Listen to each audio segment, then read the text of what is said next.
আসসালামু আলাইকুম দর্শক, আল্লাহ কোথায় থাকেন, আল্লাহ কোথায় আছেন, এই প্রশ্নটা অনেকেই করে থাকেন বা অনেকে চিন্তা করে থাকেন যে আল্লাহ কোথায় থাকে। তো দর্শক, আমরা তর্ক না করে আল্লামা দেলোয়ার হোসেন সাইদি রহিমাহুল্লাহর কাছ থেকে আমরা এই বিষয়টা স্পষ্টভাবে জেনে আসি। ধৈর্য ধরে ভিডিওটি দেখুন এবং আপনাদের সে ভালোবাসার চ্যানেল মাহমুদ মিডিয়া মিক্সের সাথে থাকুন। সাবস্ক্রাইব করে না থাকলে এখনই সাবস্ক্রাইব করে সঙ্গী হয়ে যান। চলুন আমরা ভিডিওটি দেখে আসি। আল্লাহ কোথায় আছেন? এটি একটি মুশকিলের প্রশ্ন। সাধারণত লোকেরা বলে আল্লাহ সব জায়গায় আছে। এই কথা, এই জবাব সঠিক নয়। আকীদা সাফ হতে হবে। আল্লাহ সব জায়গায় আছে এই কথা সঠিক নয়।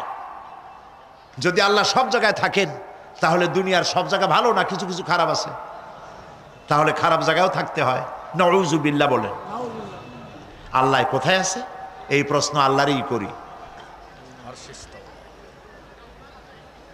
সওয়ালে মুকাদ্দারের জবাব, পৃথিবীর মানুষ আল্লাহকে প্রশ্ন করবে তুমি কোথায় আছো। রব্বুল আলামিন প্রশ্ন করার আগে জবাব দিয়ে দিয়েছেন, আর রাহমানু আলাল আরশি ইস্তাওয়া। আল্লাহ পাক আরশে আজিমে আছেন। কোথায় আছেন বলে? এক আঙ্গুল আকাশের দিকে উঁচু করে বলেন আল্লাহ কোথায় আছেন? আরশে আজিমে আছেন। সুবহানাল্লাহ। তবে আরশে আজিমে আছেন যে অবস্থা এমন নয় যে তিনি সাংঘাতিক রকমের কুয়াশার কারণে বাংলাদেশে কি হইতেছে তা দেখতে পান না। সে আল্লাহ রাব্বুল আলামিন সব কথা পরিষ্কার করে বলেছেন, আমি তোমার ঘাড়ের কাছে।